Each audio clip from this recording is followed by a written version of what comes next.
wabarakatuh. Untuk prakarya kali ini kita akan mereview Resin 5 lunak di pertemuan ke-6. Di pertemuan ke-6 kita akan mereview yang pertama kerajinan 5 lunak. Oke. Kerajinan 5 lunak digolongkan menjadi 3. Yang pertama berdasarkan wujud itu ada 3. Yang pertama limbah gas. Limbah gas merupakan jenis limbah yang berbentuk gas, contohnya karbon dioksida. Itu yang kalian hembuskan, yang kalian keluarkan karbon dioksida. Lalu karbon monoksida itu yang biasanya di kendaraan bermotor. Lalu HCl, lalu NO2 dan SO2 itu bisa kalian lihat di halaman 6 untuk lebih memahami. Lalu selanjutnya limbah cair. Limbah cair merupakan jenis limbah yang memiliki fisik berupa zat cair. Contohnya cucian air cucian, air hujan, air basan AC, air sabun, dan minyak goreng buangan. Lalu selanjutnya limbah padat. Limbah padat merupakan jenis limbah yang berupa padat. Contohnya kotak kemasan, bungkus jajanan, plastik, botol, kertas, kardus, dan bahan bekas. Limbah padat tadi dibedakan. Limbah padat tadi contohnya seperti jajan, bungkus jajan, plastik, botol, kertas, kardus, dan bahan bekas. Itu limbah padat. Lalu selanjutnya berdasarkan sumber. Berdasarkan sumber yang pertama limbah pertanian. Limbah yang ditimbulkan karena kegiatan pertanian. Lalu limbah industri merupakan limbah yang dihasilkan oleh pembuangan kegiatan industri. Lalu limbah pertambangan, limbah yang asalnya dari kegiatan pertambangan. Lalu limbah domestik merupakan limbah yang berasal dari rumah tangga, pasar, restoran, dan pemukiman penduduk yang lain. Untuk limbah pertanian itu contohnya seperti pestisida, itu pasti itu kan termasuk limbah. Itu yang limbah pertanian contohnya pestisida. Selanjutnya berdasarkan senyawanya.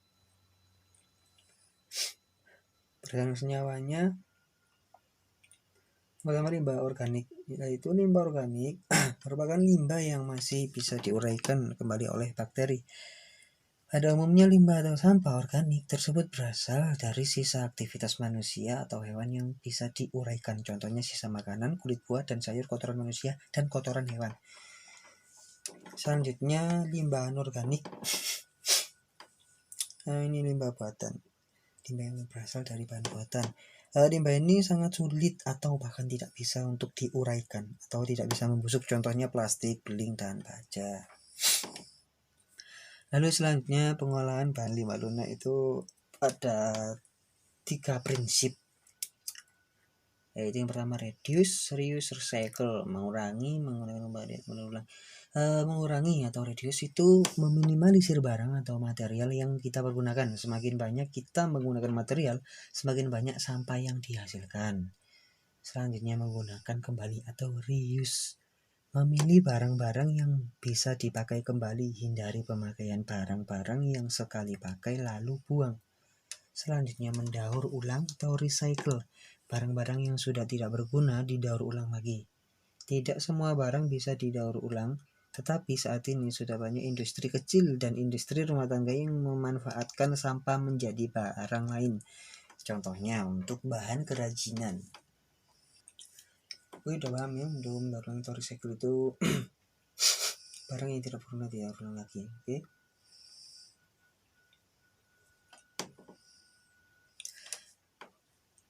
Selanjutnya teknologi konstruksi. Teknologi konstruksi merupakan teknologi yang digunakan untuk membangun sarana maupun prasarana.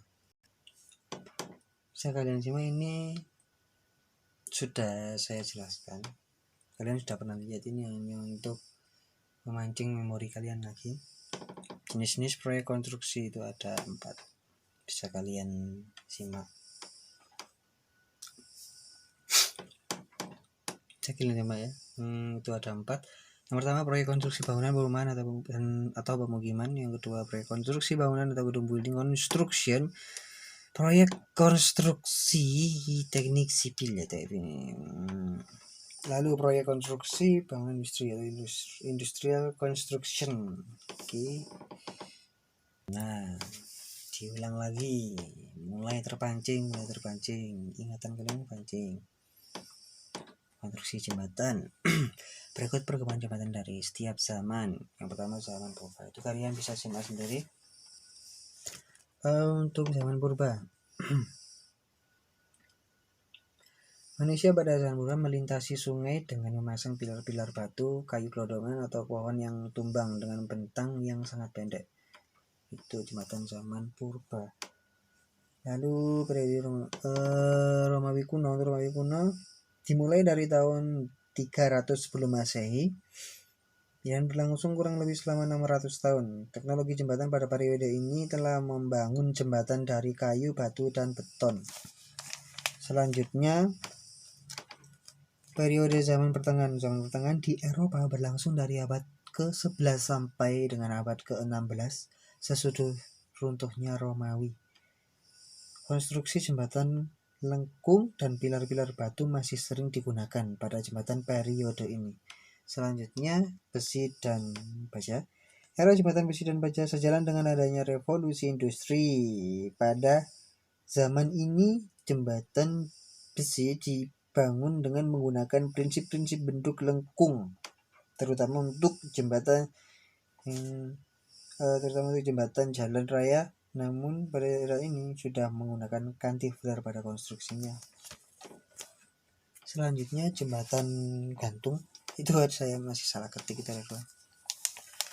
Untuk jembatan gantung periode ini dimulai pada abad ke-18 pada tahun 1825 dibangun jembatan gantung Menai Straits. Itu bisa kalian simak di halaman 19. Okay.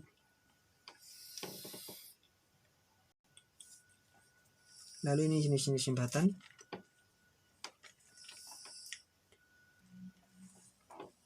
Yang pertama, jembatan kayu. Jembatan kayu merupakan jembatan sederhana yang mempunyai panjang relatif pendek dengan beban yang diterima relatif ringan. Meskipun pembuatannya menggunakan bahan utama, struktur dalam perencanaan atau pembuatan harus memperhatikan dan mempertimbangkan ilmu gaya mekanika.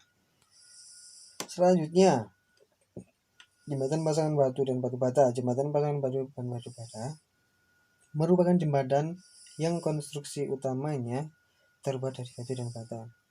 Selanjutnya, jembatan beton bertulang dan jembatan beton praktekan.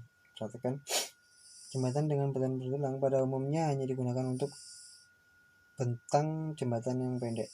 Untuk bentang yang panjang sering dengan perkembangan zaman ditemukan beton prategang.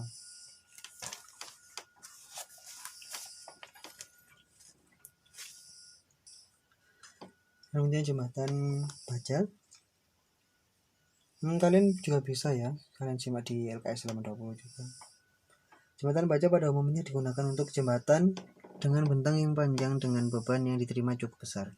Lalu jembatan komposit. Jembatan komposit merupakan perpaduan antara dua bahan yang sama atau berbeda dengan memanfaatkan sifat menguntungkan dari masing-masing bahan tersebut sehingga kombinasinya akan menghasilkan elemen struktur yang lebih efisien.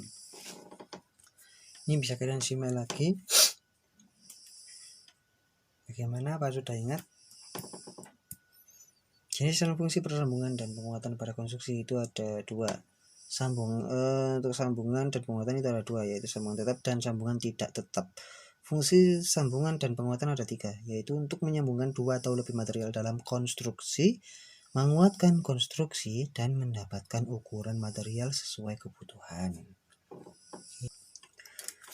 Selanjutnya, jenis konstruksi berdasarkan bahan penyusun. Itu ada 5, beton, baja, kayu, aluminium, dan bambu. Oke. Sudah, saya kira ini untuk tugasnya. Pertemuan ke-6, latihan penilaian tengah semester di LKS halaman 27 dan sampai 28, pilihan ganda saja. Oke. Assalamualaikum warahmatullahi wabarakatuh.